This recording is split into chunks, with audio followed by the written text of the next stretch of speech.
물류 혁신의 전우들 시작해 보도록 하겠습니다. 회계 재무 재고와 실재고의 대립.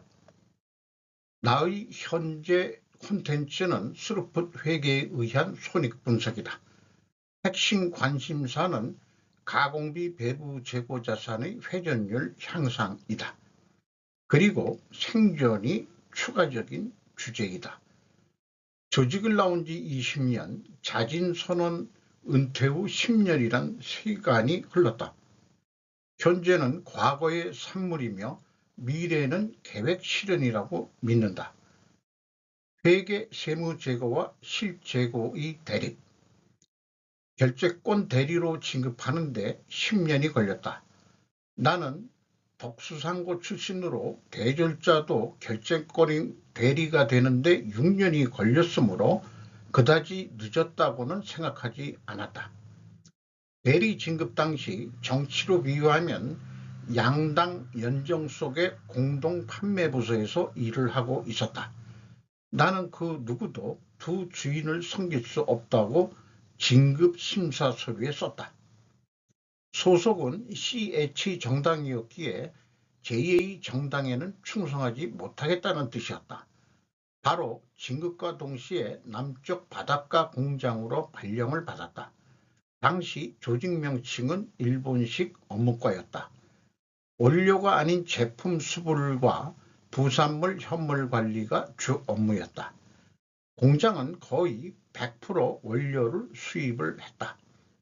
전용부두가 막 건설을 완료한 시기이기도 했다. 새로운 공장의 새 제품을 담당하게 되었다.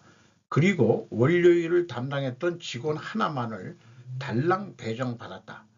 이준영, 가명, 그가 나의 첫 번째 부하 직원이었다. 전일 생산량을 정확하게 인수하는 것이 또한 핵심이었다. 추후 품질 최종 검사 권한을 부여받았다. 수불장부는 회계 재고로 하고 있었다.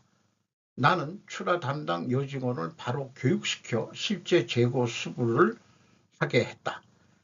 장부 양식을 바로 바꾼 것이다. 여직원은 나만큼이나 똑똑하다고 느꼈다. 시집도 제때 잘 갔다고 한다. 실재고 장부 양식은 회계과장의 반발을 불러일으켰다. 나는 그와의 논쟁에서 이겼다. 그간의 장부 양식을 표현하면 다음과 같다. 전일재고 더하기 생산량 빼기 판매량이 금일재고. 이것을 실재고 양식 수기 시절이므로 다음과 같이 변경했다. 전일재고 더하기 생산량 빼기 출하량은 금일 실재고. 전일재고를 기록하기 위해 전수재고 실사를 대대적으로 실시했다.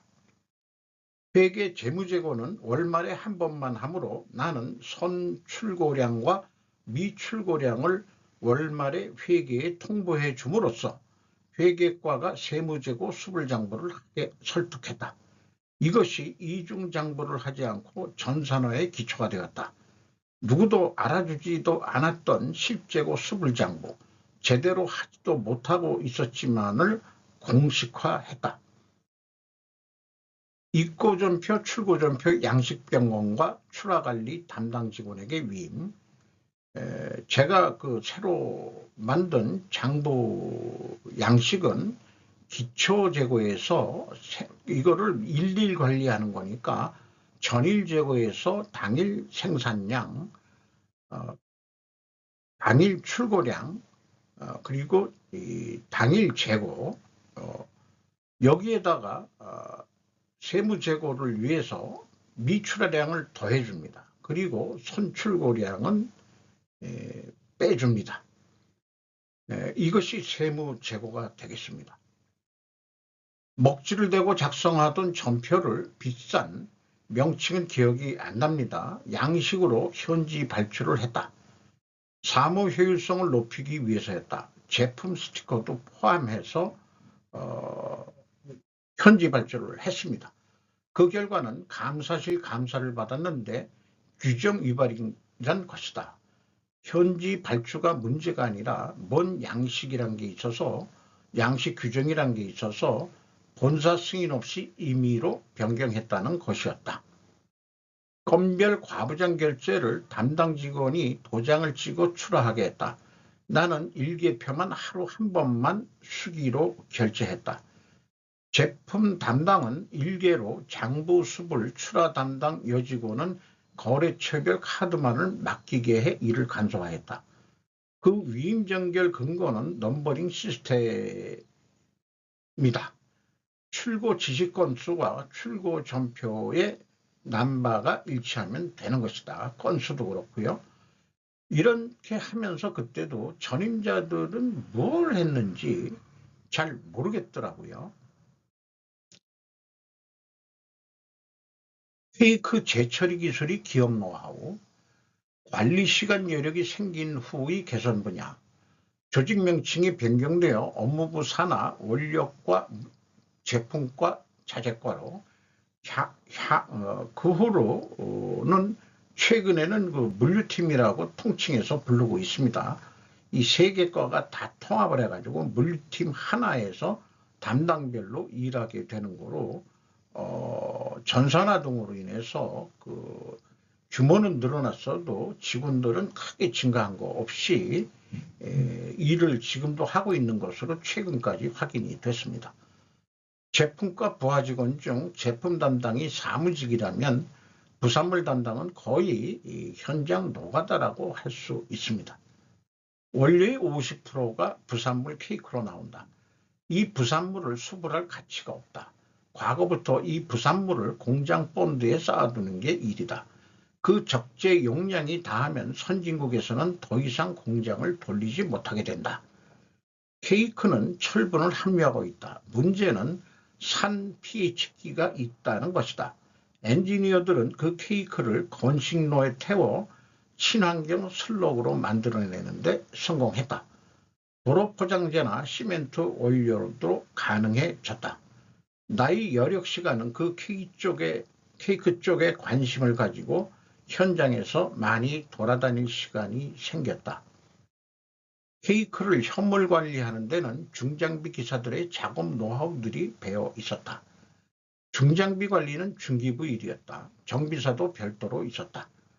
나는 남는 시간에 전용 부두에 가서 원료 하역하는 것을 보면서 부두 현장 책임자로부터 야전 사령관 같은 리더십을 보았다. 그 이름이 김동천 예명입니다. 나는 스스로 정기인사철 중기부 발령을 써냈다. 공장의 물류를 위해서는 중장비가 없어서는 안 되며 그들의 효과적인 작업이 기업의 성과를 효과적으로 낼 수 있다는 것을 인식하게 되었다. 우선 생산 증설로 증차의 시간이 걸릴 때 과감히 지게차 임대 계약을 했다. 최초의 임대 계약이었다. 근데 여기에서 조금 사설을 좀 더 늘어놓자면은 엔지니어들이 증설 계획을 예산을 갖다가 본사로 올리는데 자기네들 생산만을 위한 것을 하고 그 후의 것에 대해서는 어떠한 정보도 주지 않고 뚝 만들어 버린다 이게요. 생산량이 얼마가 될지 물량이 얼마나 될지. 그래서 저는 우선 생산 증론서 증차의 시간이 걸릴 때 과감히 지게차 임대 계약을 했다. 최초의 임대 계약이었다. 계약 전 3개월이란 전제를 달았다. 그 고정자산 투자 승인을 내가지고 구매를 해서 공장에 내려오는 데까지 최대 3개월을 본 거죠. 이게 또 나를 시기하는 세력들의 입방학을 쌓게 만들었다. 뭔 얘기하면은 그 공단에 있는 운송업자하고 짜고 뭘 좀 헤쳐먹는다. 이따위 식으로 저를 음해하더라고요. 옛날 기억입니다만. 중기부를 자회사로 독립시키다. 중기부의 핵심 업무는 적기에 중장비를 현장에 배치하는 것이었다. 이것이 무슨 특권이나 되는 것처럼 배차 권한을 행사했다. 그러던 중 현재 부회장으로 있는 생산 대리가 와서 오전 배차가 끝났음에도 자기부터 급한 일이 발생했다고 배차를 해달라고 읊조렸다.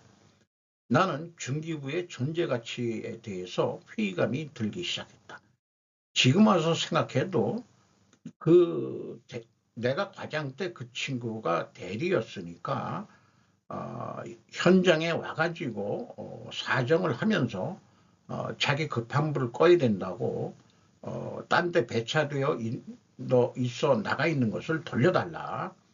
이렇게까지 그 일에 몰두하는 글을 보고서 저 친구는 정말 크게 된 인물일 것 같다라고 생각도 해봤었습니다.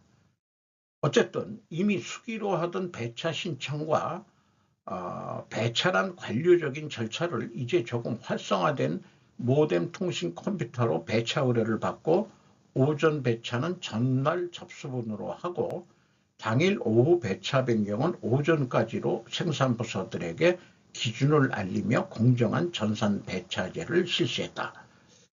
이 전산화된 모뎀 통신 컴퓨터에 의한 프로그램은 이것도 그때 전산회사들이 그렇게 활성화된 때가 아니었기 때문에 전산에 관심을 갖고 프로그래밍을 조금 할 수 있는 그런 또 직원에게 부탁을 해가지고 그 일을 그렇게 만들었었습니다. 그래도 무언가가 부족하다고 느꼈다. 바로 중장비 기사들의 임금 체계이다. 시내 중장비 기사들과의 분봉이 현격히 낮다는 게 사기를 떨어뜨렸다. 또 하나 내가 의도한 것은 노조 대의원 하나를 줄이는 것이었다. 6.29 선언 뒤의 시기일 것이라고 지금 기억해 봅니다. 나는 장문의 사업계획서를 본사 기획팀으로 올렸다. 공장장까지 결제를 받지 않고 부장 결제로 했다. 경험상 상사들의 관료형 행태가 뻔했기 때문이다. 성격상 부장 정결로는 또 괘씸죄에 해당하는 짓을 제가 했습니다. 자회사를 만들어주면 임금 체계를 본봉을 올리고 보너스는 줄여서 그 큰 차이 없게 운영하겠다는 것이었으며 본연의 생산을 지원하는 역할을 제대로 수행하겠다는 취지였다. 나의 사업계획서는 성공했고 중기부장은 바로 자회사 사장으로 진급했다. 적체된 사무직 인사회계 직원의 일자리가 생겼다. 새 건물로 이사했다. 배차 담당은 이제 영업이란 이름으로 고자세가 아닌 서비스 자세로 일하게 만들었고 장비가 없으면 이제 스스로 임대 배차를 하면 돈을 벌 수 있다는 것을 체득하게 했다고 믿는다. 제조업체의 직영 화물 트럭은 왕복 화물을 구하기가 어렵지만은 독립자회사로 운송 영업증이 있다 그러면은 운전자가 직접 영업까지 가능할 것으로 믿었기에 그렇게 했었습니다. 중장비 기사들 관리자의 리더십, 술을 즐겼던 내가 중장비 기사들에게 저녁 회식을 사겠다고 하면 늘상 하는 말이 에이 저희보다 월급이 작으면서 무슨 술을 사시겠다고 저희가 돌아가면서 사야죠. 그들에게 서울 출신 각자보다는 더치페이라고 하죠. 있을 수 없는 것들이었다. 경상도라고 해가지고 경상도 사나이들이라고 자기네들이 어떻게들 그렇게 술을 먹고도 그 다음날 안전사고도 내지 않고 일들을 잘해주는지 나는 숙취를 해소하기 위해 항상 부두로 향했다. 그들은 관리자가 술자리를 해준다는 것이 영광이었다고 수료한다. 자기들끼리 먹을 때는 내가 안주거리였겠지만 그들은 다기능이 많았다. 지게차는 기본이었다. 휠로더와 굴삭기 동시에 했다. 1인 2인 장비 운영도 가능했다. 다만 전용부두 언로더 크레인 기사는 내 기억으로는 부두 책임자도 소사장화 되면서 옮긴 것으로 알고 있다. 이준영 공장소장의 의리, 나이 차이 5년. 나의 첫 부하 직원이었던 이준영. 그가 전화를 해주었다. 그는 물류팀 출신으로 최초의 공장소장이 되었다. 나는 그보다도 더 뿌듯했다. 그가 원래가 원력과 일을 했으므로 나보다 시야가 더 넓고 제품 과잉 재고를 스스로 영업까지 하면서 해결한 적이 있다. 2023년 그의 초청으로 형식은 회사 스루풋 손익 분석 강의였지만 물류팀에서 이해할 만한 수준이 얼마나 될지는 의문이었지만 외형상 강사로 초청하여 극진히 대접했다. 제가 뭐 잘난 게 있나요? 다 형님이 가르쳐준 덕분으로 여기까지 왔습니다라고 겸손히 말했다. 마음을 해서는 안 되었는데 제가 기분이 풀려서 그랬는지 3차를 젊은 물류팀장에게 요구해서 더 고주망태가 되어 뻗어버렸었습니다. 참으로 그 다음날 얼굴을 들기가 부끄러웠습니다. 김동천 부두관리사장의 전화, 2년 나이 차입니다. 저하고. 회사의 2025년 1분기 사업소를 보고 이준영 소장이 퇴임했음을 알았고 내가 먼저 전화를 해줘야지 마음만 먹고 실행을 못했습니다. 아내는 당신이 먼저 전화해서 위로하라고 해도 나는 왠지 차일피일 미루었습니다. 6.3대전 약 보름 전 김동천의 전화가 왔습니다. 오랫동안 만나지 못했지만 퇴직 후 아이소 심사 때 중장비 기사와 같이 한두 번 조하긴 했었다.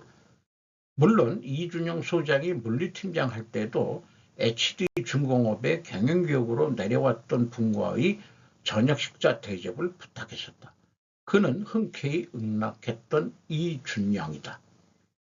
김동천은 항상 술을 먹었을 때 전화를 해준 것 같다.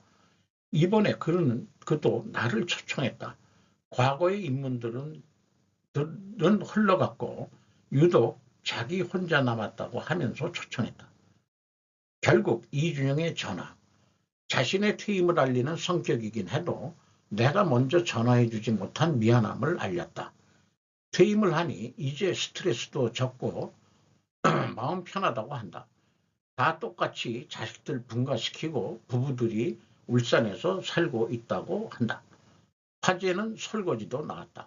어쨌든 자신도 서울에 올라갈 일이 있으면 다시 전화하겠다고 한다.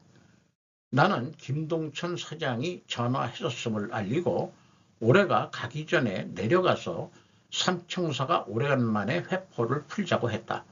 아닌 뜨거운 여름날 어느 날 제가 갈지도 아픈 실패. 좋은 것만 기억해서는 곤란하겠죠. 저도 실패를 봤으니까.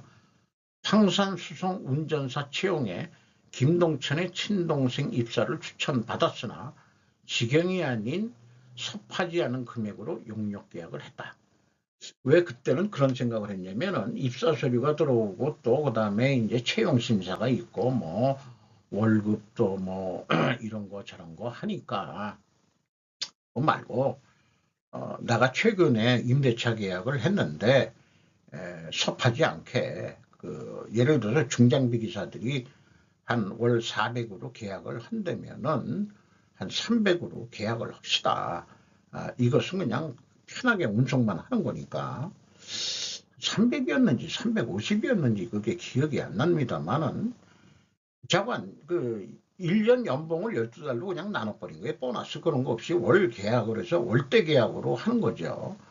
그리고 이 차 이런 거는 다 회사 돈으로 하고 유지보수 기름값 이런 거 모두 회사가 되는 거고 정비는 회사에서 하는 거니까 월급만 용역 계약식으로 하는 거다 이거예요. 그래서 제가 직접 채용을 할 수 있었습니다.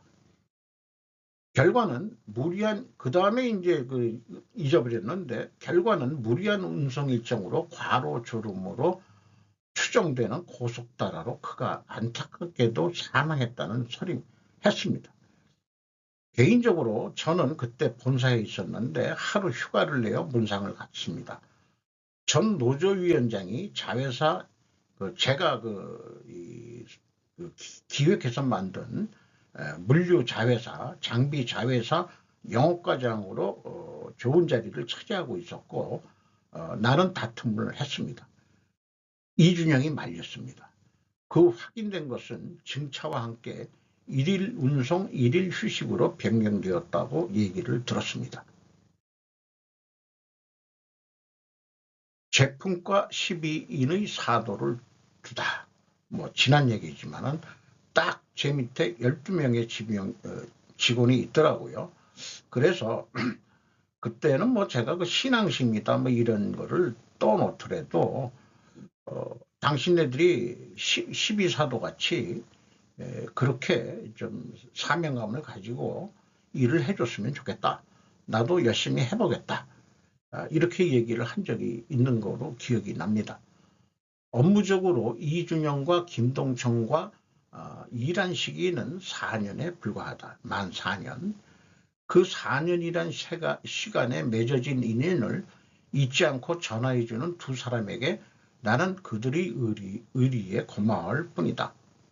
날이 갈수록 지인들과의 만남이 없어지는 늑다리 인생에 그저 고마울 따름입니다. 중장비 자회사로 내가 자리를 옮겼더라면 내 인생은 어떻게 변해 있을지 모른다. 그러나 나도 향수병인지 서울을 택했고 업무 개선실과 감사실로 자리를 옮겼고 포청천으로 거듭 나섰다. 그래서 그런지 퇴임한 오비들과의 교류에 한 번도 초청을 받지 못했다. 포청천이라는 별명을 듣는 또 에피소드가 엄청 많습니다. 왜 그렇게 감사를 잘했는지 유죄 추정의 원칙으로 했었어요. 퇴직 전 품질 경영팀으로 다시 공장에 2년 정도 마지막이었다. 부하 직원이었던 후임 팀장도 정년퇴직을 해 서울로 올라와서 연락을 해서 딱 한 번 제가 살고 있는 동네에서 만났다. 만약 울산에 여행삼아 내려간다면 천안 아산역에 한 번 들릴 일이 있다. SR 예매도 해본 지가 오래돼서 까마득하다. 매년 말 전화해주는 기획부동산을 하는 후배를 만나야 되겠다. 추억을 먹지 살지 말고 미래를 먹고 살자는 말들을 한다. 미래는 계획된 실천이라면 고령이 오히려 저주일 것이고 건강 유지를 위해 병원비 여축이 미래 준비일 것 같다. 연금을 착실히 아껴 써야 할 상황이다.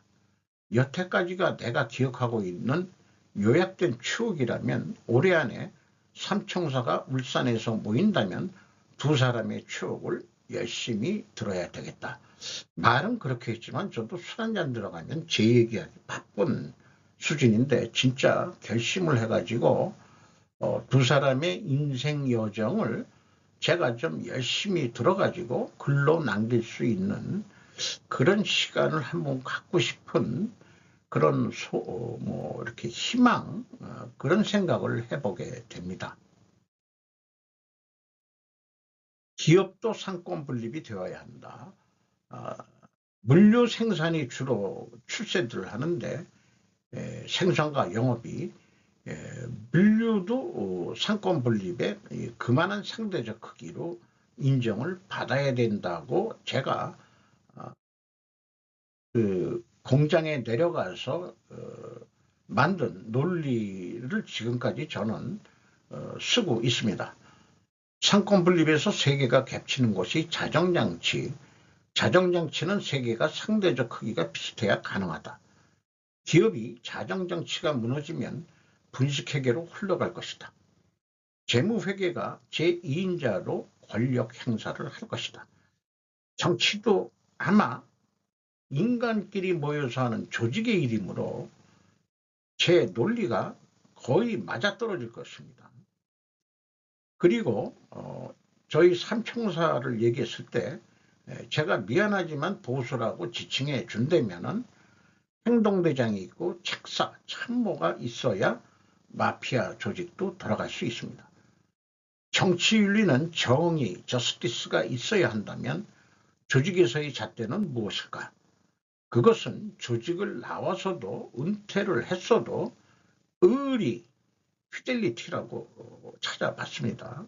로얄티라는 용어를 쓸까, 피델리티라고 쓸까 했는데 피델리티가 좀 더 어울릴 것 같아서 로얄티 한다면 좀 맹정인 것 같고 권위주의적인 말 같아서 피델리티일 것이다 라고 정리를 하면서 마치도록 하겠습니다.